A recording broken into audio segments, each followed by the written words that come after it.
Now it's time.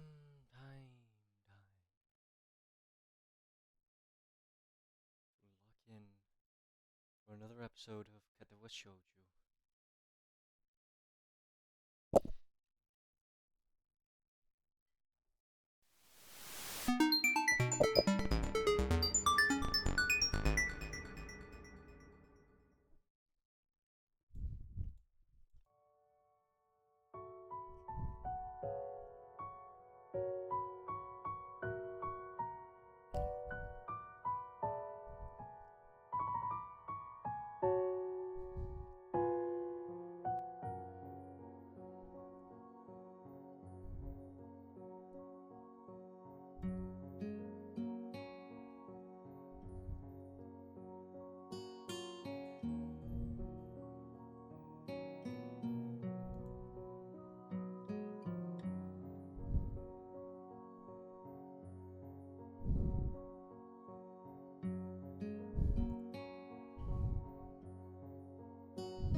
Why won't you work, you fucking bastard?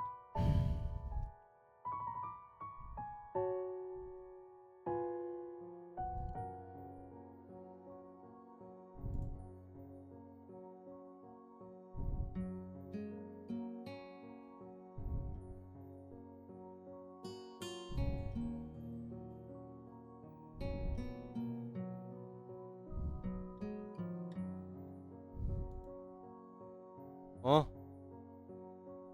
Ano ang cursor men?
Hmm.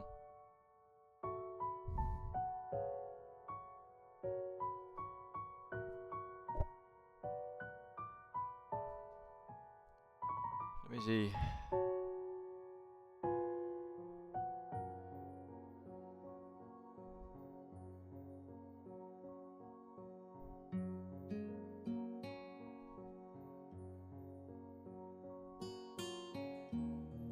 We're gonna have to get some locking in.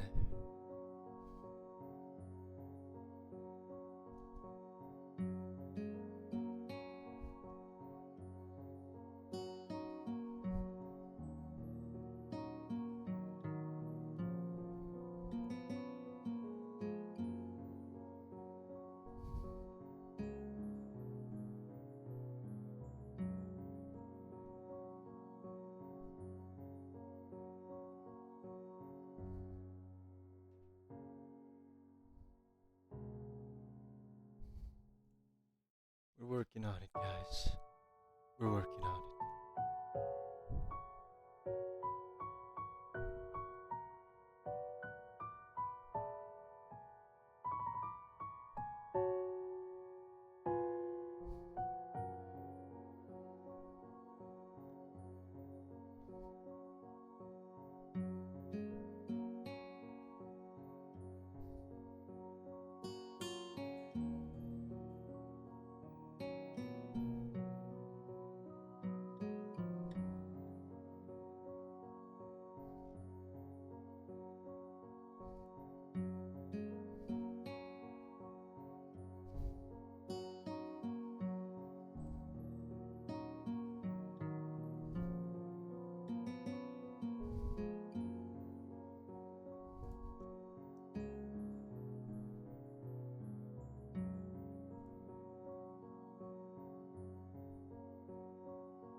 Yeah,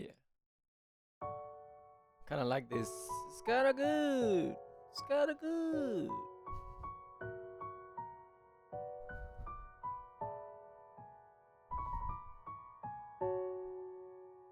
Okay, time to play.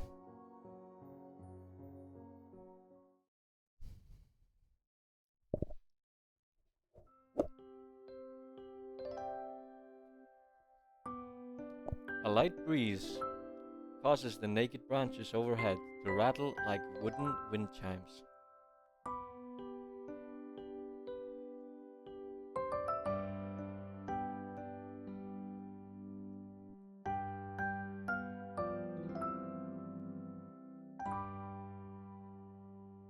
Excuse me.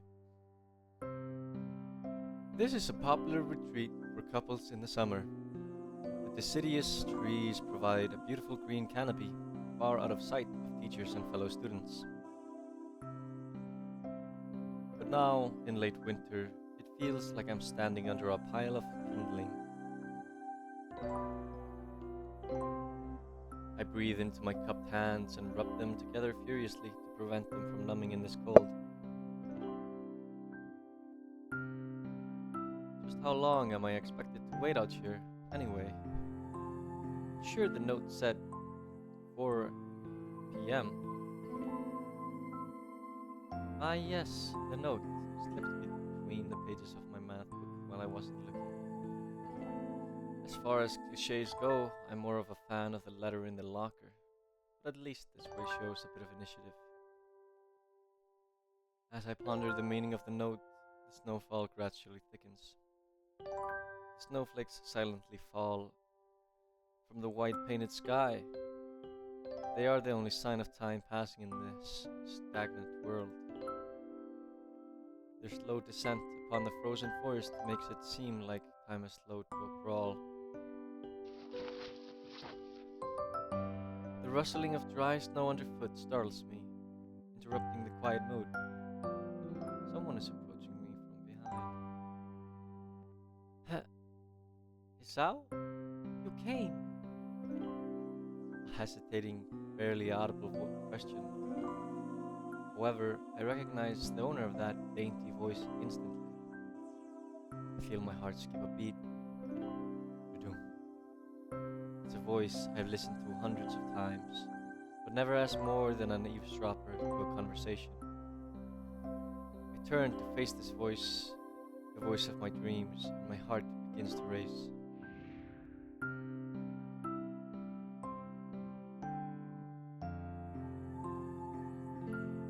Ivanako?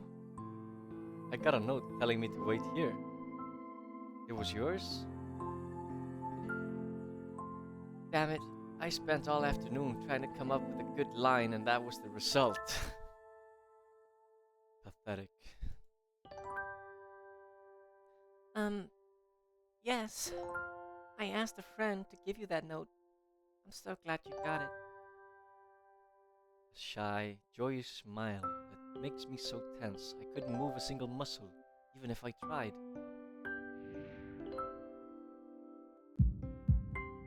Tudum. Tudum.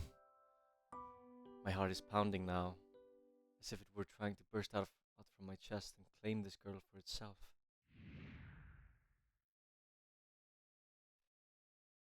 So, uh, here we are, out in the cold. Once again, the wind stirs up the branches. The cacophonous noise is music to my ears. Ivanako flinches ever so softly against the gust of wind. As it passes, she rights herself as if supported by some new confidence. Her eyes lock with mine and she lazily twirls her long dark hair around her finger. All the while the anxious beating of my heart grows louder. Da-doom, da-doom, da-doom, da-doom, da-doom, da-doom. My throat is tight. I doubt I could even force a word out if I tried. You see, Da-doom, I wanted to know da-doom, da-doom. if you'd go out with me. I stand there, motionless, save for my pounding heart. I want to say something in reply, but my vocal cords feel like they've been stretched beyond the breaking point. Hisao, I reach up, try to massage my throat. This only sends spikes of blinding pain along my arms. Hisao. Da-doom, da-doom, da-doom. My whole body freezes, save for my eyes, which shoot open in terror. Da-doom, da-doom, da-doom. Hisao. The beating in my chest suddenly stops, and I go weak at the knees. The world around me, a canopy of bare branches, a dull winter sky, Ivanako running towards me, all these fade to black. The last thing I remember before slipping away are the sounds of Ivanako screaming for help and the incessant clatter of the branches above.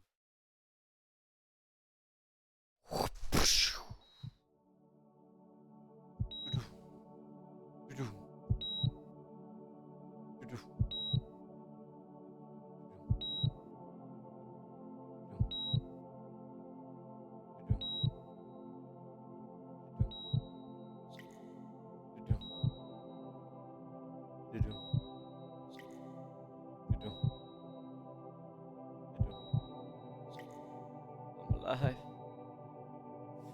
Why does it smell like Everclear in here?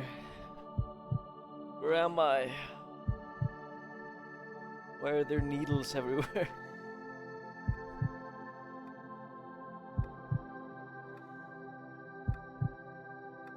Oh, I got a horrible headache.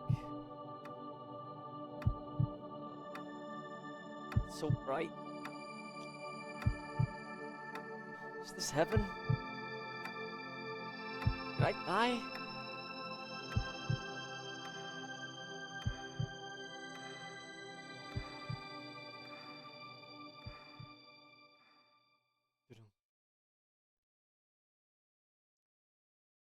It's been 4 months since my heart attack. In that whole time, I can probably count the times I've left this hospital room unsupervised on one hand. 4 months is a pretty long time when you're left alone with your thoughts. So I have had plenty of time to come to terms with my situation. Arrhythmia. Strange word. A foreign, alien one. One that you don't want to be in the same room with. A rare condition causes the heart to act erratically and occasionally beat way too fast. It can be fatal. Apparently, I've had it for a long time. They said it was a miracle that I was able to go on so long without anything happening. Is that really a miracle? Guess it was supposed to make me feel better, more appreciative of my life. It really didn't do anything to cheer me up. My parents, I think, were hit harder by the news than I was. They practically had 2 hemorrhages apiece. I had already had a full day by then to digest everything. To them, it was all fresh. They were even willing to sell our house in order to pay for a cure. Of course, there isn't a cure. Because of the late discovery of this condition, I've had to stay at the hospital to recuperate from the treatments. When I was first admitted, it felt as if I was missed. For about a week, my room in the ward was full of flowers, balloons, and cards. But the visitors soon dwindled, and all the get well gifts began trickling down to nothing shortly after. I realized that the only reason I had gotten so many cards and flowers was because sending me their sympathy had been turned into a class project. Maybe some people were genuinely concerned, but I doubt it. Even in the beginning, barely had visitors. By the end of the first month, only my parents came by on a regular basis. Iwanako was the last to stop visiting. After 6 weeks, I never saw her again. We never had that much to talk about when she visited anyway. We didn't touch the subject that was between us on that snowy day ever again. The hospital is not really a place I'd like to live in. The doctors and nurses feel so impersonal and faceless. I guess it's because they are in a hurry and they have a million other patients waiting for them. But it makes me feel uncomfortable. For the first time in a month or so, I asked the head cardiologist every time I saw him for a rough estimate of when I'd be able to leave. He never answered anything in a straightforward way, but he told me to wait and see if the treatment and surgeries worked. So I idly observed the scar that those surgeries had left on my chest slowly change its appearance over time, thinking of it as some kind of an omen. I still ask the head cardiologist about leaving, but my expectations are low enough now that I'm not disappointed anymore when I don't get a reply. The way he shuffles around the answer shows that there is at least some hope. At some point, I stopped watching TV. I don't know why. I just did. Maybe it was the wrong kind of escapism for my situation. I started reading instead. There was a small library at the hospital, although it was more like a storeroom for books. I began working my way through it, one small stack at a time. After consuming them, I would go back for more. I found that I liked reading, and I think I even became a bit addicted. I started feeling naked without a book in my hands. But I loved the stories. That was what my life was like. The days became increasingly harder to distinguish from each other, differing only by the book I was reading and the weather outside. It felt like time blurred into some kind of gooey mass I was trapped inside, instead of moving within. A week could go by without me really noticing it. Sometimes I'd pause in realization that I didn't know what day of the week it was. But other times, all the things that surrounded me would painfully crash into my subconsciousness through the barrier of nonchalance I had set up for myself. The pages of my book would start to feel sharp and burning hot, and the heaviness in my chest would become so hard to bear that I had to put the book aside and just lay down for a while, looking at the ceiling as if I was going to cry. But that happened only rarely, and I couldn't even cry.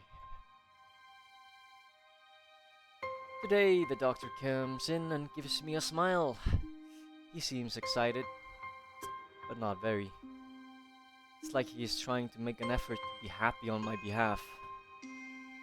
The parents are here. It's been a few days since I've last seen them. Both of them are even sort of dressed up. Is this supposed to be some kind of special occasion? Well, it's definitely not a party. There is this ritual the head cardiologist has. He takes his time sorting his papers and setting them aside as if to make a point of the pointlessness of what he just did. Then he casually sits down on the edge of the bed next to mine. He looks me in the eyes for a moment. Hello, Hisao. How are you today? I don't know. I don't answer him, but I smile a little back at him. I believe that you can go home. Your heart is stronger now, and with some precautions, you should be fine. We have all your medication sorted out. I'll give your father the prescription. The doctor hands a sheet of paper to my dad, whose expression turns wooden as he reads it quickly. So many. I take it from his hand and take a look from myself, feeling numb. How am I supposed to react to this? The absurdly long list of medication starting back at from the paper seems insurmountable. They all blend together in a sea of letters. This is insane. Side effects, adverse effects, contraindications, and dosages are listed line after line, with cold precision. I try to read them, but it's so cute. I can't understand any of it. Attempting to only makes me feel sick. It's sicker. All this for the rest of my life? Every day? I'm afraid that this is the best we can do at this point. However, new medications are always being developed, so I wouldn't be surprised to see that list fade over the years. Years. What kind of confidence booster is that? I'd have felt better if he hadn't said anything at all. Also, I've spoken with your parents, and we believe that it would be best if you don't return to your old school. What? Please calm down, Isao. Listen to what the doctor has to say. Calm down? The way he says it tells me he knew full well that I wouldn't like it. Am I going to be homeschooled? Whatever of my concern shows, they ignore it. Well, we all understand that your education is paramount. However, I don't think that it's wise for you to be without supervision. At least not until we're sure that your medication is suitable. So, I've spoken to your parents about a transfer. It's a school called Yamaku Academy that specializes in dealing with disabled students. Disabled? What? Am I... It has a 24-hour nursing staff, and it's only a few minutes from a highly regarded general hospital. The majority of students live on the campus. Think of it as a boarding school of sorts. It's designed to give students a degree of independence while keeping help nearby. Independence? It's a school for disabled kids. Don't try to disguise that fact. If it was really that free, there wouldn't be a 24-hour nursing staff, and you wouldn't make a hospital being nearby a selling point. Of course, that's only if you want to go, son. But your mother and I aren't really able to homeschool you. We went out there and had a look a couple of weeks back. I think you'd like it. It looks like I really don't have a choice. Compared to other heart problems, people with your condition usually tend to live long lives. You'll need a job one day, and this is a good opportunity to continue your education. This isn't an opportunity. Don't call it an opportunity. Don't call it a goddamn opportunity. Well, you should be excited at the chance to go back to school. I remember you wanted to return to school, and while it's not the same one, special school, that's special school. It's an insult. That is what I want to say, but it's a step down. It's not what you think, son. All of the students there are pretty active in their own sort of way. It's geared towards students that can still get around and learn. Just need a little help. Son, please, son. Just give it a chance. Your father's right. And many of the graduates of the school have gone on to do amazing things. A person doesn't have to be held back by their disability. One of my colleagues in another hospital is a graduate. I don't care. A person doesn't have to be held back by their disability. Like, well, that's what a disability is. I really hate that something so important was decided for me. What can I do about it? A normal life is out of the question now. It's funny. I had always thought my life was actually kind of boring. But now I miss it. I want to protest. I want to blame this lack of reaction on shock or fatigue. I could easily yell out something now. Something about how I can go back to school anyway, but no. I don't say anything. The fact is that I know that it's futile. I look around the room, feeling very tired of all this. The hospital, the doctor, my condition, everything. I don't see anything that would make me feel any different. There really isn't a choice. I know this, but the thought of going to a disabled school, what are those even like?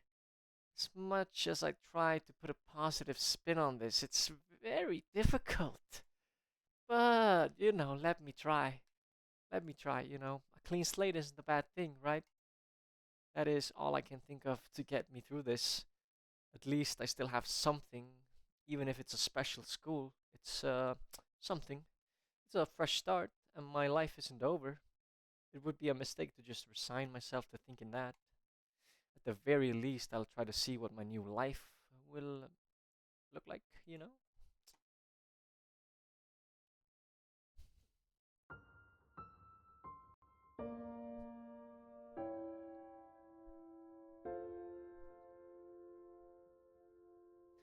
Act 1, Life Expectancy. That's the prologue only. Bing! Alright, I'm gonna cut this episode here. We're gonna move on to the next episode. In the next episode, my YouTube people. That's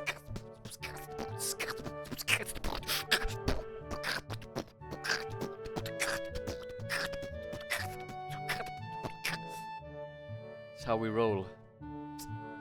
Peace out, Shadow Warriors.